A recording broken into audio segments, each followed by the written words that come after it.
Kash Patel, a name once tied to the corridors of power, was suddenly hit with a devastating verdict of $500 million fine, no proper trial, no chance to defend himself, no opportunity to speak. The sentence was handed down by a judge who believed Patel would stay silent, would bow his head, but something no one expected happened. Patel didn't just fight back, he exposed a government conspiracy concealed for years, a system so rotten that even the judge who sentenced him broke down in tears before undeniable truth. What he revealed left the entire courtroom speechless, not through anger, not through rallying cries, but through truth, evidence, and the courage of a man who knew the cost of silence was far greater than the cost of resistance. And then a question echoed, shaking the nation. If this could happen to Kash Patel, a former FBI director, who among us can truly believe they're protected by the law? That courtroom confrontation wasn't just a trial, it was a crack in the wall of power, the beginning of the collapse of what was built on lies. Before diving into the story, comment where you're watching from, and don't forget to subscribe so you won't miss the latest stories. It all began on a bone-chilling morning at the Washington, D.C. federal courthouse. Inside the courtroom, the air was thick, heavy enough to feel in every breath. Every seat was filled, the hallways packed with cameras, reporters, and tense faces awaiting a historic moment, not an ordinary failure, but the public downfall of an FBI director who dared to do what no one else would: challenge the order, expose power, and refuse to bend to the unwritten rules of the elite. The murmurs in the room faded as the heavy double doors let out a long creak. Judge Robert Marshall appeared, his black robe trailing to his ankles, steps firm, eyes sharp as a cold blade, lips pressed tight. Without a word, he didn't glance at the crowd, not a single nod, just a shadow of authority stepping onto the bench, carrying the weight of the entire US legal system. And in that moment, all of Washington fell silent. At the defendant's table, Kash Patel sat upright, hands clasped, his gaze locked on the judge's seat with unwavering resolve. His gray suit was simple, but his presence commanded every eye in the room. He didn't flinch as Judge Marshall raised the gavel, adjusted his glasses, and began. The crowd leaned forward, tense with anticipation. Then the gavel struck like thunder. In a clear sky, the court finds the defendant, FBI Director Kash Patel, guilty of intentionally deceiving federal agencies and misusing funds from the Executive Transparency Program, a national security reform initiative. The severity of the violation is grave, the damage extensive. Therefore, the court imposes a civil penalty of $500 million to be paid within 90 days. The room went dead silent, then erupted in gasps no one could suppress. Some turned to each other, eyes wide with disbelief, as if to confirm they hadn't misheard. $500 million, a sum beyond imagination, larger than the GDP of some small nations. Camera flashes lit up like a lightning storm. Reporters scribbled furiously as if recording a moment destined for history books. Even the court stenographer paused, hesitant, but Kash Patel didn't move. He sat still as stone, no blink, no twitch of the lips. Only the steady rise and fall of his chest betrayed the weight on his shoulders. He glanced briefly at his lawyer, giving a slight nod, not of a defeated man but of someone who hadn't yet spoken his final word. This isn't over. His eyes seemed to say. Judge Robert Marshall, his face cold as steel, said nothing more. He struck the gavel again, a dry crack, and called for a recess. But in that moment, as the echo of the gavel lingered, the story had already escaped the courtrooms. For walls, people believed a hero had fallen, or at least they thought so. Before becoming FBI Director, Kash Patel had walked into courtrooms with just a file in hand and a cheap coffee grab from a gas station. A former Justice Department lawyer, he didn't come from wealth or fame. He came from resilience, from truth, from tireless days defending the ideals he believed in. His memory was steadfast. Once early in his career, he rushed to a televised legal debate that shaped his reputation as a sharp thinker. His car ran out of gas 2 blocks from the studio. Instead of panicking, he ran to the set, arriving with 30 seconds to spare, and still won with a steeliness that led an opponent to call him a storm in a suit. Kash Patel chuckled when he heard that nickname, and the phrase haunted him for days. He built his reputation not by begging for recognition, but by taking on cases no one dared touch: abuse of power in government agencies, corruption in the intelligence system, and conspiracies to hide the truth by the powerful. He didn't seek connections at lavish parties. He made his mark through public speeches where he directly attacked those he called the deep state. When he took on the role of FBI director, it Wasn't because the system chose him, but because he refused to be sidelined, so the courtroom believed he would crumble under pressure, that the $500 million fine would crush him. But they didn't know Kash Patel, the man who once quoted Ronald Reagan before a hostile committee, or who kept an old memo about the deep state on his desk as a reminder they hadn't met the man who entered every battle ready to lose everything except his honor. The media swarmed like vultures, each hunting for the most sensational angle. Headlines were written before the trial even began. Conservative star exposed abuse of power or cover-up. Patel's downfall. Outside commentators predicted the early end of his political career. In the courtroom, whispers spread like poison. He's done, arrogant, corrupt like the rest. But no one knew the truth. And then there was Michael Stone, the federal prosecutor, with a flair for theatrics, perfect suit, smug smile, and a voice that made every word sound like gospel to the public. He was the hero, the one who would take down yet another corrupt politician. Michael stood across the courtroom like a hunter ready to claim his prize. But what he didn't know, what no one knew, was that the prize he targeted wasn't prey. This wasn't just a trial, it was a trap one the system had perfected over decades. Pick a tough conservative figure, smear their reputation, and wait for the crowd to cheer as they fall. But this time, they chose the wrong man. Because Kash Patel didn't come to court to surrender. He came to burn down the lies and walk through the smoke. Still standing, the courtroom hadn't even processed the weight of the $500 million fine when Kash Patel leaned slightly to his left. His eyes stayed forward, his face expressionless, but his voice just loud enough to be heard reached his lead attorney, Sarah Langston. Like a match striking a gas can show them what they don't want to see. Patel whispered, his tone calm, as if discussing the weather. The microphone near the defendant's table, still hot from recording the proceedings, barely caught the words. Sarah didn't blink, didn't smile, didn't show shock at the weight of the whisper. Instead, she calmly pulled a large, thick manila envelope from under the table, its edges worn. Her hands moved with poise, not begging for attention, but naturally drawing every eye. There was something cinematic, like a magician calmly preparing for the final act. After convincing the audience the show was over and the press section, reporters stopped typing mid sentence. Pens hovered in the air. The already tense air tightened further. A few heads tilted. Even Judge Robert Marshall, whose face had remained carved from stone, leaned forward slightly, one eyebrow raised in silent curiosity. He said nothing, but the unspoken message was clear. Proceed. Sarah stood slowly, smoothing her jacket with both hands before stepping forward. Her steps weren't rushed. The envelope, held like a Bible, Sarah Langston approached the judge's bench, not slamming the envelope down, not overplaying the moment with theatrics or drama. She simply placed it gently before Judge Robert Marshall and said, "Your Honor, before any penalty is enforced, the defense respectfully requests the court's permission to present new evidence. Evidence we believe will fundamentally alter the basis of this case." Marshall, skeptical by both nature and profession, narrowed his eyes. "Miss Langston, the time for presenting evidence has passed. The court has ruled. What could justify this interruption?" His voice was steady, but Sarah's calm made him unable to dismiss her outright. Her response was sharp and clear. "Because, Your Honor, this evidence was deliberately withheld from us. We received it 3 days ago from a whistleblower within the Justice Department." The words shattered the air. Gasps echoed through the room like startled birds. A few reporters stood instinctively. Michael Stone whipped his head around as if the words had slapped him across the face. His smug smile vanished, his confidence melting like wax from a dying candle. Judge Marshall leaned back, the envelope now lying before him like a ticking bomb. He didn't rush to touch it. Instead, he studied Sarah for a long moment, searching her eyes for signs of exaggeration, deception, or political scheming. He found none. So slowly, carefully, he opened the envelope. Inside was a stack of documents, clear and damning. The first page was a memo from the Justice Department's internal audit team, drafted months before any charges were brought against Kash Patel. The memo concluded that the irregularities tied to the Executive Transparency Program were due to a third-party data contractor responsible for handling financial reports. The errors were software glitches, not fraud, not Patel's fault, not connected to him. But it got worse. The next page was a chain of internal Justice Department emails. One email read, "We reviewed the audit. There's no clear evidence Patel intentionally misled anyone. Pursuing this case could trigger political backlash."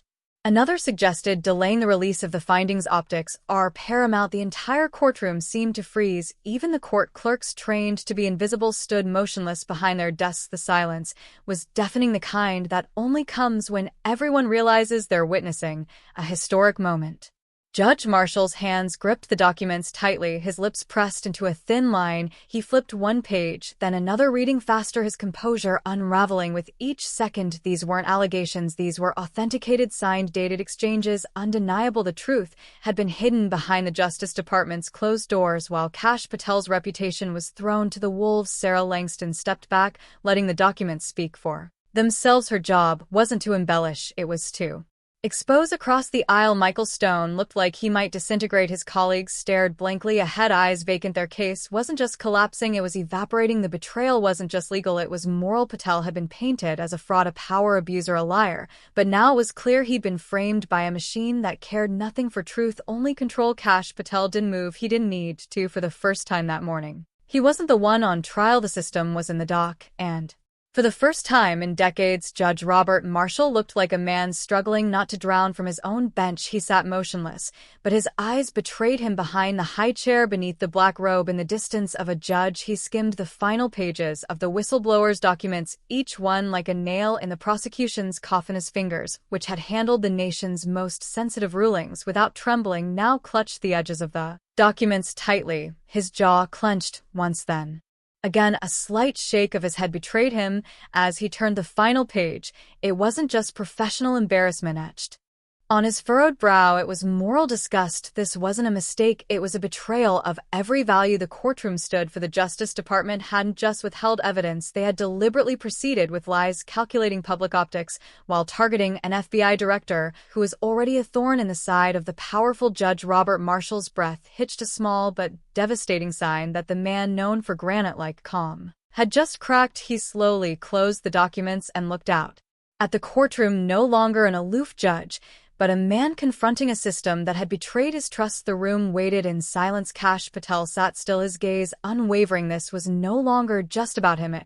was about every voice silenced by those who decided they didn't matter. Across the room, Michael Stone was unraveling, the polished prosecutor who hours earlier had strode into the courtroom with the confidence of a Senate candidate. Now looked like he'd been hit by a truckload of truth. His hands fumbled with papers, dropping documents to the floor. He bent to pick them up and bumped his head on the table. Someone in the press section coughed to cover a laugh, his red silk tie too tight to feign humility started to twist as if it wanted to flee the scene. Sweat glistened on his temples as he flipped through now meaningless notes, searching for anything to salvage the crumbling case. An aide leaned over to whisper something, but he brushed them off, muttering, "I can handle this." He couldn't judge.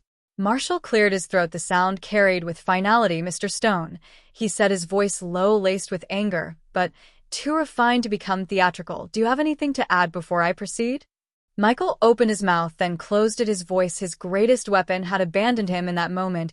Even Sarah Langston, Patel's attorney, had to suppress a smile. The courtroom had watched Michael spin his narrative with arrogant confidence. Now they saw him sink in it with no hand extended to save him. Judge Marshall turned back to the bench, and a new silence fell. This time it wasn't tension but reverence. He straightened, took a deep breath as if to fill the entire room, and spoke with the weight of an irreversible consequence. "Upon review of the documents submitted by the defense, this court finds credible and material evidence that exculpatory information was deliberately withheld in gross violation of federal disclosure obligations." He paused, his voice cutting through the air like a verdict from history itself. The deliberate withholding of this evidence not only undermines the defendant's rights, but insults the integrity of this court, this institution, and the very concept of justice. He leaned forward. "Therefore, the $500 million penalty imposed on Director Kash Patel is vacated, effective immediately." The ruling thundered through the room. Gasps rippled through the press section. Reporter dropped a pen. Someone in the back whispered, "What did he just say?"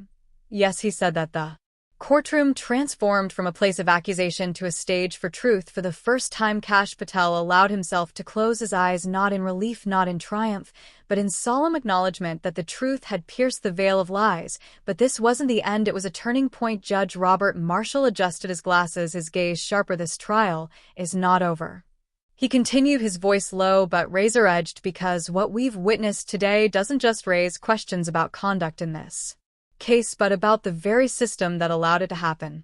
Kash Patel opened his eyes, meeting the judge's stare directly in a Fleeting moment, the judge and the defendant, two men with fierce belief in justice, locked eyes across the courtroom, neither fully in control of the moment. The weight of political machinations hung between them. Then Patel nodded once decisively. He wasn't just fighting to clear his name anymore. He was ready to put the entire system on trial. The next morning, steps from Congress, a press conference room brimmed with reporters, cameras, microphones, and the tense air usually reserved for wartime briefings. The room was stifling, yet electric. People weren't just waiting for a statement, they were waiting for a reckoning. Kash Patel stepped to a small podium framed only by an American flag and a nameplate. No campaign banners, no flashy graphics, no hired crowd to clap, just him. No image consultants, no pre-written speech, just the truth, and a fire that hadn't dimmed since Judge Marshall vacated the ruling that could have destroyed him. He looked out at the crowd, his voice calm but sharp as a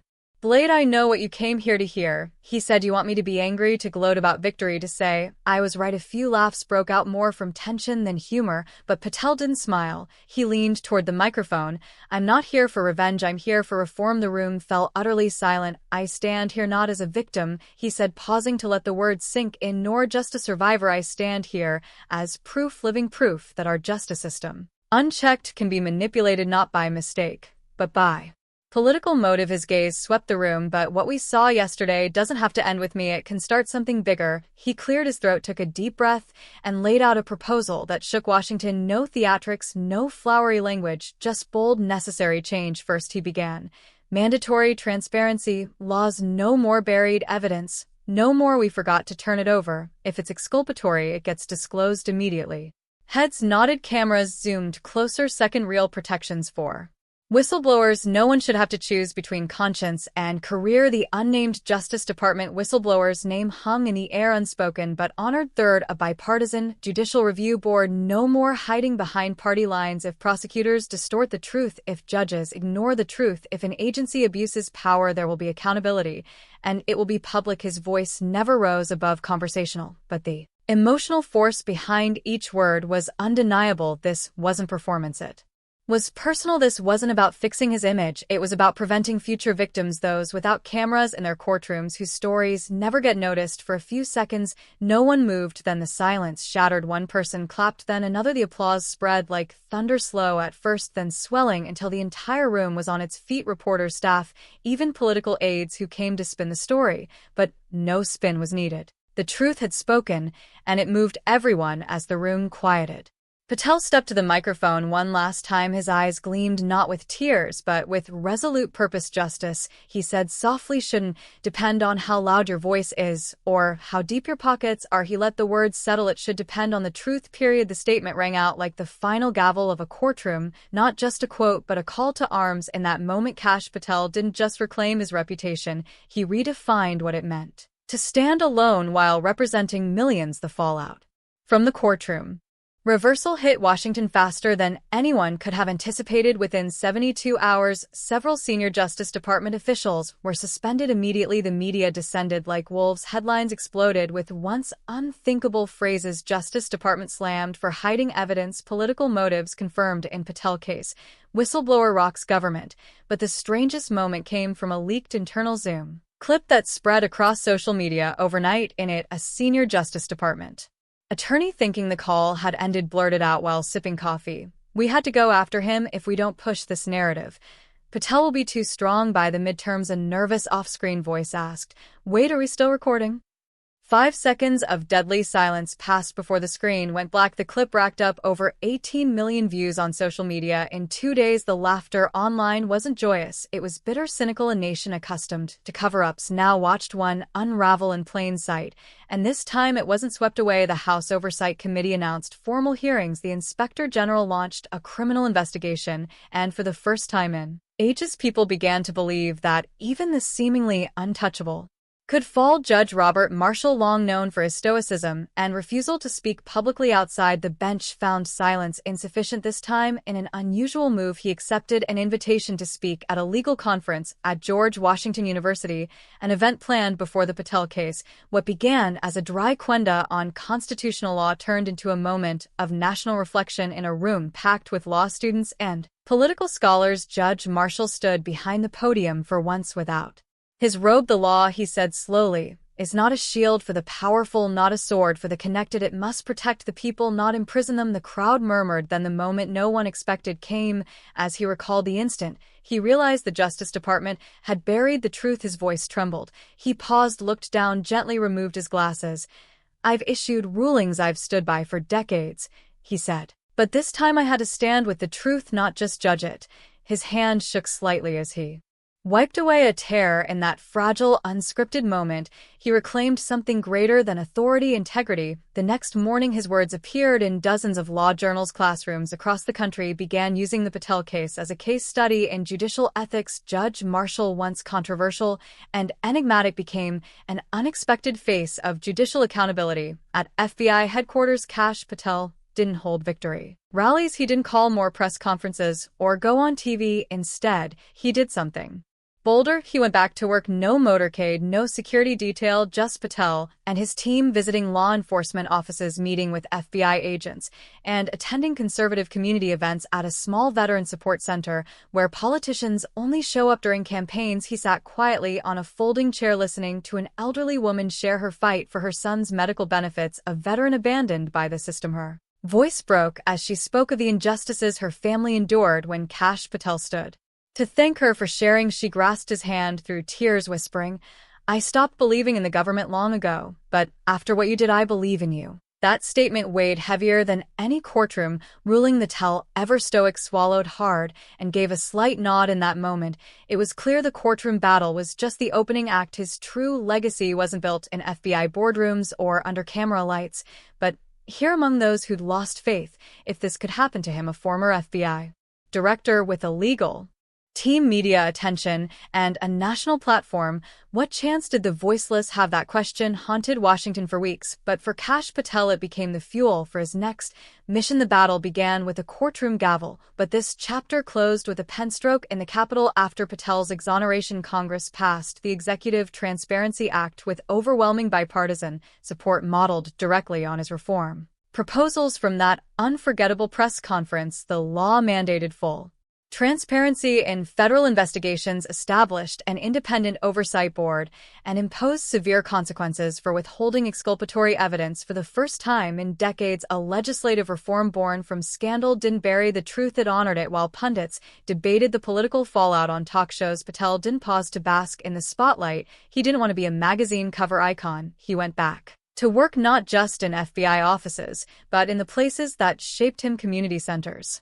veterans halls, small churches. He shook hands with law enforcement officers, chatted with supporters at coffee shops. His team often joked that he skipped more fancy lunches than any official, preferring to sit on a folding chair in a community center listening to veterans share their battles, not on distant battlefields, but at home. People didn't line up to meet a hero, they lined up to meet someone who made them feel seen. When asked how he kept going after all that happened, he simply smiled and said, "Because I'm not fighting for myself, I'm fighting for all of us." But behind the weight of his words and the sharpness of his speeches, Patel remained himself: tough, humorous, and deeply human. A story shared by a young aide at a private fundraiser went viral after leaking onto a podcast just before the most important speech of his career, the one that shifted bipartisan views on his reform bill. Patel tripped walking to the podium, not a slight stumble. He caught his shoelace, crashed to the wooden floor, papers flying everywhere. Gasps filled the room. Staff rushed forward, cameras captured it, but instead of panicking, he sat up, dusted off his suit, looked at the audience, and said with a grin, "Sometimes justice looks like this, falling flat on your face in front of the world." The crowd laughed, and without missing a beat, he delivered a speech so powerful, so personal, that even his critics nodded in agreement. That speech became the year's most viral video, not for drama, but for authenticity. It reminded people that strength isn't just standing tall, sometimes it's standing up after a fall. Months later, as hearings ended and headlines faded, a phrase began appearing on murals, coffee mugs, and in law classrooms nationwide. It didn't come from a judge or a president, it came from Kash Patel, scrolled in a handwritten note left for a high school civics class he couldn't attend due to a late vote. The note simply read, "When the powerful tremble, because the truth stands tall, that's when justice begins. That quiet handwritten line captured the spirit of his journey, not rage, not revenge, but truth, standing still, unyielding, demanding to be heard. In that stillness, history moved. In a world where power often tries to rewrite the truth, Kash Patel's story reminds us of something timeless. Truth doesn't need to shout, it just needs the courage to be spoken. There may come a moment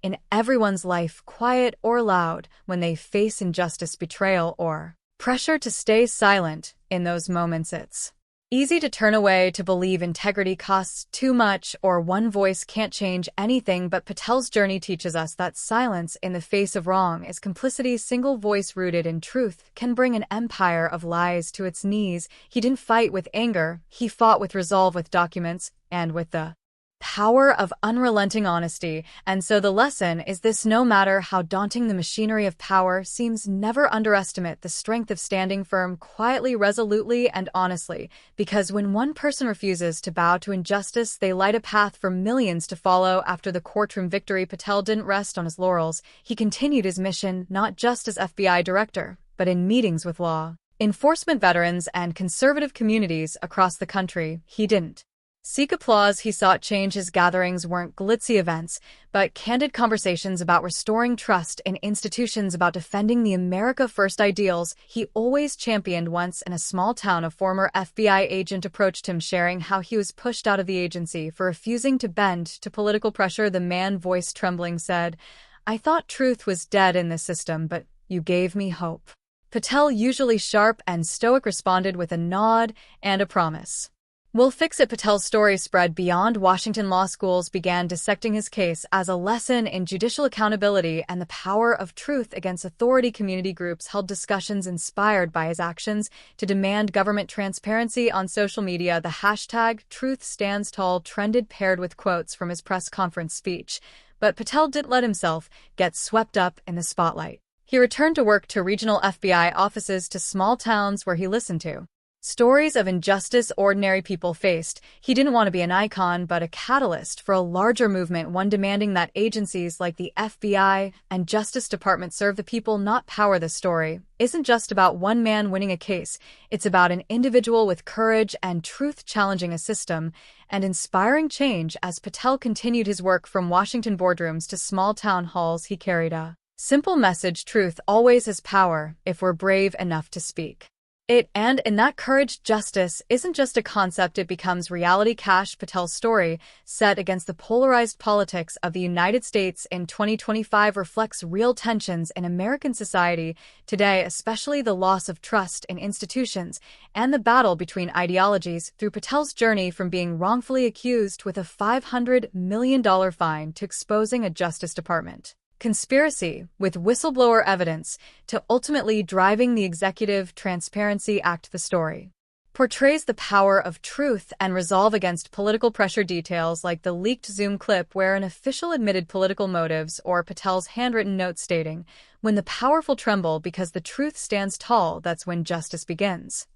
reflect the reality that Americans often suspect agencies like the FBI or Justice Department are politicized. Moments where Patel listened to veterans or ordinary people in small halls underscore the importance of connecting with communities, not just chasing media glory. The lesson is that in a polarized society where truth is easily distorted by power, each person must dare to stand for what's right, even at great cost. Like Patel, who didn't buckle under a massive fine or smear campaign, we must persist in seeking truth, using evidence and reason to challenge injustice. His actions, returning to communities instead of basking in victory, remind us that real change starts small: listening, acting, building trust in real life.